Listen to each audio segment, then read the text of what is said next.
Salofalava, this is Pacific Waves from RNZ Pacific. I'm Susanna Suisuki. Coming up, When you make a film, you don't make it on your own. an award-winning Tongan short film could be up for an Oscar nomination. Also, They play a role in also ensuring that citizens can hold governments accountable. civil society report criticizes the lack of human rights bodies in the Pacific, and some positive reactions from Pacific teams to the Rugby World Cup draw. The award-winning Tongan short film Lea Tupuanga Mother Tongue could possibly be up for an Oscar nomination. Director Vea Mafileo and actress Luciane Buchanan have been campaigning for the film to officially qualify for the Best Live Action Short Film at the 98th Academy Awards. The pair feel like they've already won, especially with the backing of their Tongan community and now Hollywood actor Jason Momoa. I spoke with Vea Mafileo and Luciane Buchanan and began by asking about the reception towards their film Lea Tupuanga. We've had a really successful festival run. I think we've been in over maybe 20 international festivals around the world, maybe even more. We've just kind of lost track. But I think the most impactful one for me was definitely our premiere at Sundance, and that had different types of people from all around the world, but they were able to really connect with the film. And which was really validating because we hadn't seen it like up on a big screen with people before. So we were really nervous about that, but the response from everyone, not just Tongans and not just Pacific Islanders. I think this is a very universal issue that a lot of the people, can really connect with. So. Yeah, I think what was really cool was like bringing it home as well. Like Sundance was such a highlight. We also found a whole bunch of Tongans in Utah because there's so many out there. So we had a community screening. Sundance were very lovely to us and they were like, okay, it's not within the like festival rules, but you guys can have a community screening. We're like, yes. That was really special to connect with our people over there. And I think that's the coolest thing about like festivals, right? They're like we're just like meeting Tongans around the world and they find out through social media and they're like, yeah, we'll support. And they have all different accents, whether they're Australian or American or, just traveling. It's been so beautiful. And then when we brought it home, we ended up winning Show Me Shorts, Best Short. We also won at the New Zealand International Film Festival and Māori Land Film Festival. So it's all the top three New Zealand festivals, and that kind of allowed us to get to this point. Those are awesome accomplishments. But now you're both gearing up for what could be the film's biggest milestone yet, the Oscars. What is even the process to even get the film under consideration? Oh, it's such a long process. So we found out like a year ago, once we won these awards, we found out that we won two awards that night and we were just like, whoa, I think that means we're in the running. But we didn't qualify to do last year's round, so like because of the date. So we had to wait for this year. And we kind of just went on with our lives. We're both on such different projects. And we're like, wait, when do we have to apply for that? And our producer, Alden Booth, was like, I'm just going to check. And when he checked, there was an hour left before the application closed. And I keep joking that it's like the ancestors being like, go now, do it. And so he managed to get it all done and applied. They're not like simple applications at all. You've got to upload things and all the materials. And then about a month ago, we found out that we got accepted, and then the group chat was going off. And then we were like, oh gosh, other films have been campaigning for a long time and have had help. And, it requires a lot of funding to do these campaigns because it costs to have interviews and getting it out there to the right audience. So we were like, dude, we are on our back foot right there. Like, what do we do? So Via and I have spent a lot of FaceTime calls planning of like, how do we get this out there and what do we do and how do we call on the community? And so far, the reception and everyone, sharing has just been so beautiful. So we're so lucky. Mm, No, I mean, it's a really complicated system, the whole Oscars situation, and if you don't have money or you don't have star power behind you, then you are literally like a little tiny dot in the ocean. And so for us, it was like, okay, we're already behind. How are we going to like amplify ourselves so that we get into vision of the right people who are voting? Because it's again, we don't know who the voters are. It's and accessing them is quite complicated, but other teams have been able to have like screenings throughout the years. I mean, throughout the years. So for us, it was like, wow, okay, what's the strategy? What we do have is our people. So we were just like, okay, we need to activate the red wave. So we brought in the team, and our team have just been like on point. Like you can, the response already has been like, sweet. I already feel like we've won, Yeah, yeah, like, we don't even need the rest. It's like yeah, I feel like we cracked it because I'm just yeah. so happy with the response. Yeah, it's the village, and it really, when you make a film, you don't make it on your own. So it's very intricate and we need everybody. And so this just really feels like, it's not just the village, but it's the whole country kind of Mm. backing us as well.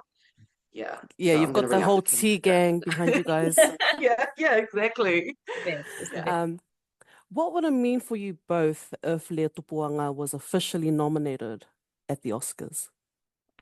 Like Lotto, winning lotto. yes, truly that. As Vera said, like I don't think both of us, the goal like obviously that would be amazing, but we feel like we've won. We feel like it's just like a celebration at the end of this film's journey. I know that Vera and I will work with each other. We're already planning like, oh, you want to tell that story? I'll come in and I'll make the coffees. We've got this beautiful like sisterhood from this because it's been years of our lives and so many people from our crew. So I think we're just here to celebrate and also just celebrate the start of maybe more and not maybe more Tongan films. And maybe if people look at us, they can go, oh, I have a story and I want to try. And I always was too scared to do that or didn't know how. And let me just say, anyone who's watching this, whoever gets to this point, we will help you on this journey. We'll start your campaign early because we had no help. And just give us a call if you get this far. But yeah, I think for me in my career right now, as an actress, I want to do all the things I want to do creatively. I want to do every genre. I just did a horror film. I want to do a comedy next. These are the things that I personally want to do. But this type of work is a practice of service, and that's so inherently Tongan and Pacifica. Like that's just who we are, and I want to get to a point with all my personal goals to then usher in the next. And I know Vera is exactly the same with her work with Tara Patch. We don't want to be the only ones doing this. We don't want to be like the first this is that. Like we want to stand among many, and filmmaking is not something in our culture yet. We're so amazing with music and sports and so many other things. Film is just kind of that like unknown area, and there's a couple of us in different positions, but I just know that like as we move forward, we just want to be able to help do more and tell our stories more. Yeah, I mean, no, just what Luciani said, because it, we have so many more stories to tell. Like we're Mm. literally just beginning. And so we want to make sure too that our people are also crewing for international Pacifica stories that will come, because they will come to New Zealand now. You look at Chief of War, there's just going to be more Pacifica content. So we need to be able to reap some of that financial rewards and it not go offshore, but flow down into the community. So that's like one big aim for us too, is like making sure that people are aware that there's many different roles. It's not just the director and the actor, but there's also the coffee maker, electricians, builders, painters, set designers. Like this is why you need the village. You know, it's definitely not a singular thing. It's community. So this is why it works with the way of our culture, and we can change the way how productions are developed because there's a very Western way, but our production is different. You know, we're not all like, you know, and people are scared to like walk around the DOP and everything. So you know, I think some of those things, if we make sure that when we are creating these stories, we keep to our values and not have to like follow the way that was, because we are literally in the environment where we are creating a new way. Just coming back to the actual film itself, the story is based around a person who's reclaiming their culture, particularly through language. I was wondering, because you both spoke about the last time you spoke to R&D Pacific, you both spoke about your journey with mastering Lea Whakatonga or the Tongan language. Where are you both at now when it comes to Lea Whakatonga or the Tongan language? Because it's something that a lot of overseas born Pacific people can relate to. Yeah, totally. I think, I mean, I don't want to speak on behalf of you. It's really hard, you know, and I always had a bit of a block with it because there was so much shame of like, and I think that's, you know, the whole theme of why the character Catherine lies. It's like a lot of people watch it and they're like, but why would she lie about that? And it's like, why does anyone lie about anything? It's because there is shame around it. And then I ended up booking a job where I had to learn Olelo Hawaii. So, and I was like, oh my God, I just wrote a whole short film about this. And I always had this block with language in general. Like English was like my predominant everything, you know, when it came to language. And then when I was doing that, I learned, oh my gosh, like this actually makes more sense. And you know, obviously I was getting paid to perform a job. So I kind of had to, I was forced into learning it. And it kind of broke down those barriers of the shame of like, oh my gosh, if you really put your mind to it and you really surround yourself and you really focus, you know, you can do it. So I don't have as much shame as I used to, like when I began writing that. But I also know it's a lifelong journey. I know I'm not going to be perfect in a year, or, you know, you have to be surrounded by it. So it's definitely an ongoing journey for me. Yeah, well, you know, I continue to try. I can barely speak English properly though, to be honest, you know. Like I just can't retain. I just can't retain stuff. I'm too old. No, So you're I not. try, but this is why I made the film, because it's like I I literally, it's not like I'm not trying. I just can't. But you've got to feel my Tonganness another way, because I can't communicate verbally to you. So Yeah. this is why the film was so important to me, because there has to be another way. It can't just be about language, because not everyone can speak properly. Not everyone, you know, like, and because I'm actually dyslexic, so language for me is quite difficult anyway. I'm a visual person. I you know, I smell and I go communicate through touch and all of this kind of thing. So I think there's so much emphasis on language, but it's more than language that you have to, that you feel, you know, it's the mafana. Yeah. Do you speak it, Susanna? I'm Samoan, but my little Oh, I sister's Samoan, half I thought you Tongan. did. I was like, oh my Yeah, God. my sibling is half Tongan, so yeah, Oh, I've okay. kind of picked up, you know, their lingos and Yeah, yeah, the yeah. words and stuff. But yeah, no, I mean, I get what you mean with the fixation on getting your language right, like, and it kind of Mm. makes you feel that if you don't know your language, it makes you less Pasifika, Less- less Tongan, Yeah. less Samoan. Exactly. And being like being a Hafakasi, we live with being less than all of our lives. Like, don't give us something even more to feel less than about. Yeah. Yeah. Like, you know, And then if it's like not that, it's like you're New Zealand born. So you're like different. it's There's like, all this what do like you want from us? Our blood? No. yeah, yeah, yeah. Cool. All right. I've got to wrap this up, but Yeah. just before I let you both go, what's next for you? Luciane, is there another season of Chief of War? There, do you have another documentary? Well, we just finished the Jonah Lomu doco, so that should be coming out next year sometime. And we're also at the Taro Patch uh, looking for an investor. So if anyone out there is interested in supporting the arts and production and upping our people to be more creative, then hit me up at the Taro Patch. For me, I can't speak too much on what's next, but I just finished a horror film, which is completely different, and I don't know if it's suitable for all audiences. And I'm currently writing with a feature with some really awesome people that I can't speak too much about, but yeah. A global alliance of civil society organizations says there's a lack of national human rights institutions in some Pacific countries.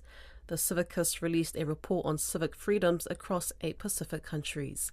While the report showed the civic space is comparatively positive on a global scale, there are gaps in the system the alliance is concerned by. Tiana Hexton has more. The report revealed that Kiribati, Nauru, Solomon Islands and Vanuatu have no human rights institutions, despite repeated recommendations from the United Nations.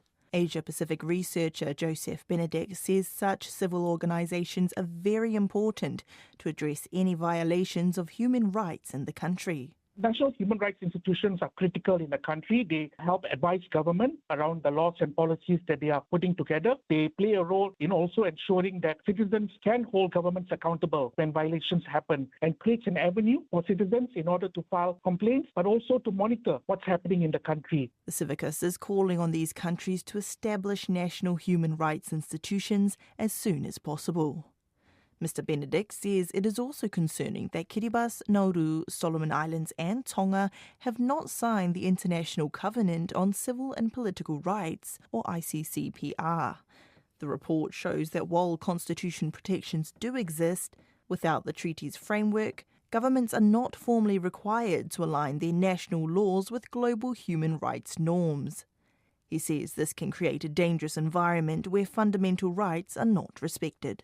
This is the concern, that when these countries do not ratify it, then they may pass laws that are inconsistent or contradict international standards, and these laws and policies are then used to criminalize activists and others, but also create an environment of fear. When people fear that if they speak up, they will be hauled up by the police or they will be prosecuted, then people censor themselves. Benedict says the ICCPR has been ratified by 175 countries around the world.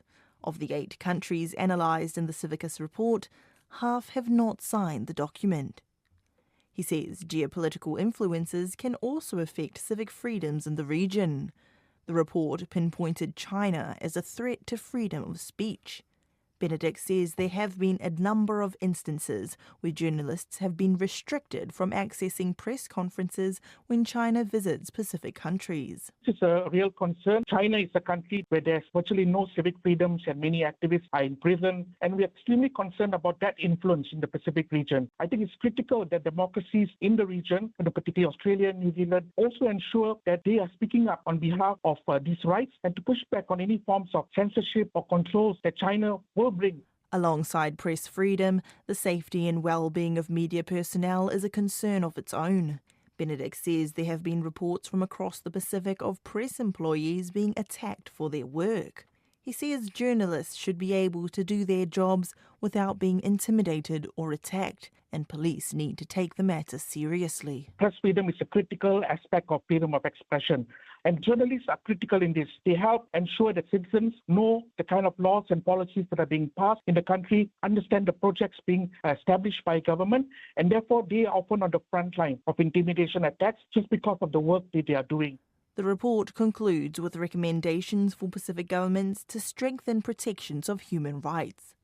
It calls for governments to ensure they are compliant with international standards for civil human rights. It also urges for freedom of information laws to be implemented to create transparency and accountability across the region. The rugby world now knows what pools each of the 24 teams competing at the 2027 Rugby World Cup are in.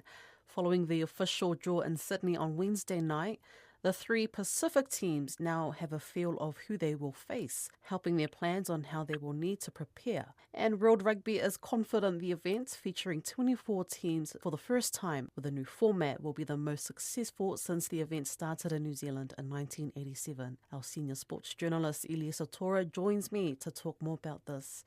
Paula Eliesa, exciting to finally know what pools teams are in. Can you take us through that? Bula Vinaka. Exciting times indeed. Wednesday night in Sydney, the 24 teams that are going to be competing at the 2027 Rugby World Cup found out who they would be facing in pool matches, right? Mm-hmm. In Pool A, New Zealand, Australia, that will be a top clash.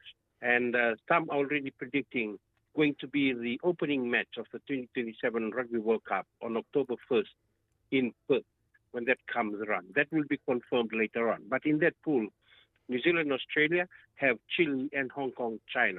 In Pool B, South Africa, the current world champions, who will be, of course, trying to win their third straight Rugby World Cup title, have Italy, Georgia, and Romania. Argentina and Fiji are in Pool C, the first time they will clash again since 1987, the very first Rugby World Cup in New Zealand. Fiji and Argentina were in the same pool, and Fiji defeated Argentina back then. And they have Spain and Canada. That will be an exciting pool. Pool D, the top two teams there are Ireland and Scotland from the Six Nations, and they will have Uruguay and Portugal. In Pool E, France, Japan, USA have Samoa in there as the Pacific Island representative. And another interesting clash in that, because Samoa, Japan, and USA have played in the Pacific Nations Cup in the last 3 years together. And in Pool F, the last pool, we have England, Wales, Tonga, and Zimbabwe. So all 6 pools, 4 teams in each pool, 24 teams for the very first time. And the interesting part in this Rugby World Cup tournament that's coming up is that after the pool matches, the top 2 teams from each of the 6 pools will go into what is called the round of 16, and they will be joined by the best 4 third finishers in each of the pools. So a round of 16 after the pool games, the very first time too, it is happening at the Rugby World Cup. What's the reaction from Fiji, and how do they rate their chances? Flying Fijians head coach Mick Byrne says it is an interesting pool for them. He has a thing for Argentina because they haven't played Argentina since 2003. Fiji played Argentina in 1987, as I said earlier, and they played Argentina in 2003. That was the last time. But in that pool, they also have Spain, who they struggle against a few weeks ago, and Canada, who has been a regular in the Pacific Nations Cup tournament in the last 3 years. Byrne thinks that they have a good chance, and that was also re-echoed by Chairman John Sandy, who played at the 1987 tournament for Fiji against Argentina and believes that match is going to be a thriller. But he also cautioned the fact that Canada and Spain are in that pool, and that will mean Fiji will have to be at their best if they are going to be one of the 2 teams that will qualify from the pool into the round of 16. Unfortunately, Tonga haven't been able to make it into the top 8. How do you rate their chances in their pool? Yeah, Tonga has struggled somewhat in the previous World Cups. They have had some good matches. They had won some matches during the pool matches, but they were not able to make it into the top 8. The last time they competed was 2003 in France. 2023 in France. But the head coach David Atuifua believes the current pool that they are in is going to be an interesting one for them, and one that could see them qualifying. They have England and Wales and Zimbabwe. They are aiming to at least finish third in that pool, or if they can take out England or Wales, that would be something that he believes would be better for them. But then he also stated that they're looking forward to 2026. They're going to be competing in the Rugby Nations Championship, the World Rugby Nations Championship, and that will be a competition they hope they can use to put together their combination for 2027. And looking over to Samoa, they barely got through the qualifiers, but I mean, they got there at the end. Do they stand a chance of getting through the pool matches, and what do you think they will need to do? Yeah, Manu Samoa has been, going through a tough time this year, especially. One of the things that worked against them this year was the unavailability of some of their top players. But Lemalu Tusiata PC, the head coach, said this morning that they are going to prepare. The World Cup is always full of upset, and they, can cause that. But, the preparation is going to be important for them. He reckons that Japan and USA, who they had played previously in the Pacific Nations Cup over the last 3 years, teams that can be beaten. France, of course, is going to be the main worry for them. But he is also hoping that over the next, 18 months, they will be able to get some of their top players who are not available to come in and be part of the Manu Samoa setup. In saying that, he has also, hinted at they just don't want the top name. They want players who will be committed to Samoa's campaign. So interesting all the way through for Samoa, Fiji, Tonga, and the whole setup of the Rugby World Cup going into 2027. 2026, of course, is going to be a big year for all the teams as they prepare, as they put their jigsaw puzzle together, as they get players and work on their teams, their combinations and understanding, and work towards 1st October 2027 when the Rugby World Cup will kick off in Perth. That's Pacific Waves for today. For all episodes, head over to rnz.co.nz/Pacific. We're also on Spotify, Apple and iHeartRadio. From myself and the RNZ Pacific team, tō whā, soifua.